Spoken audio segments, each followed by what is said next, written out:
Coucou tout le monde, aujourd'hui je vous propose la réalisation d'ATC quand même un petit peu aux consonances Noël.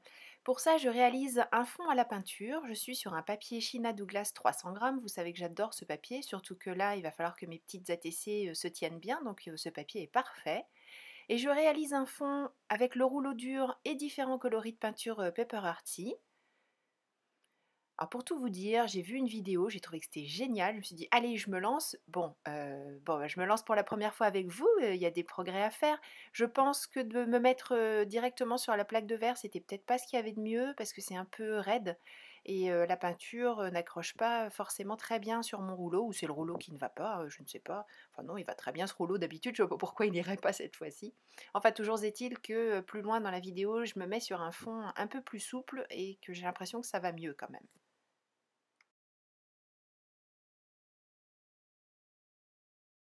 Après avoir superposé toutes mes couleurs de peinture, le fond est quand même très très présent, je choisis de passer une couche de peinture acrylique blanche.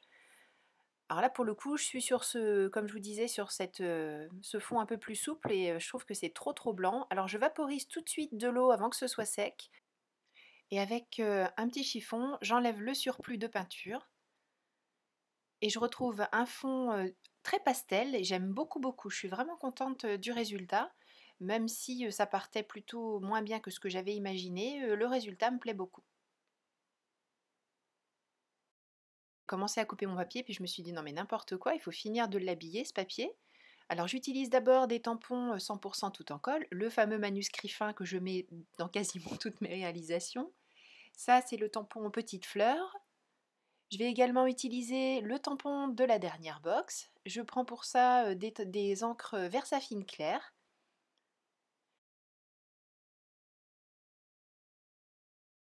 Et puis je vais utiliser aussi les tampons Bonne Année de chez Crazy Little Craft. Toutes ces jolies petites formes rectangulaires, je vais les tamponner un peu partout avec l'encre blanche Yeti.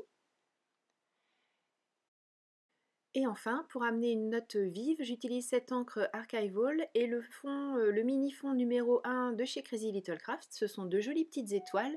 Ce tampon est au format ATC, mais je n'en utilise qu'une partie puisque je ne veux pas que mes ATC soient remplis d'étoiles, enfin en tout cas pas cette fois-ci.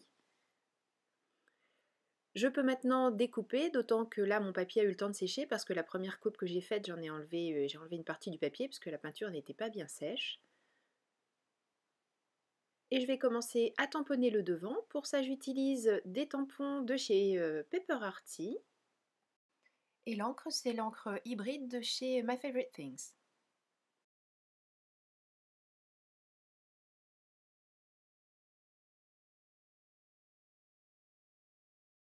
J'ai tamponné mes 9 ATC, je vais maintenant faire ce que j'appelle mes petits zigouigouis tout autour. Je fais des traits à main levée que je double. Je fais exprès d'avoir, alors je fais pas exprès de trembloter, mais bon, si ça il y a un air trembloté, ça n'est pas un problème du tout, au contraire, puisque ça va donner un petit peu plus de vie à tous mes petits cadres. Et pour la mise en couleur, en fait, je ne fais que certains détails. J'ai choisi de ne pas les décorer plus que ça. Je ne voulais pas perdre le fond que j'ai réalisé. Donc j'ai juste mis quelques petits points de couleur par-ci par-là, que j'ai déposé au polychromos. Pas d'estompe, rien, vraiment juste une mise en couleur super simple de quelques points.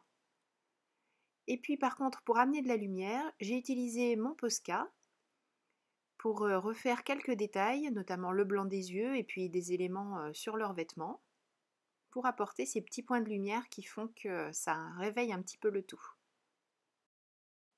Pour le sentiment, j'ai choisi de tamponner cette expression Bonne fête qui vient de la planche lutin de Noël Crazy Little Craft. J'utilise une encre Stézone et du calque. Au dos de mes ATC, bien sûr, je vais utiliser le tampon ATC toujours de chez Crazy Little Craft. Et je le tamponne avec mon encre hybride au dos de toutes mes ATC.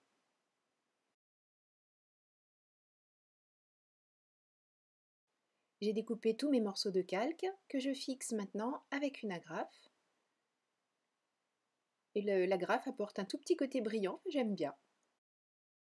Je n'ai plus qu'à compléter les informations au dos et mes ATC sont terminés. Merci beaucoup d'avoir suivi cette vidéo. Je vous donne rendez-vous dès demain pour une nouvelle réalisation.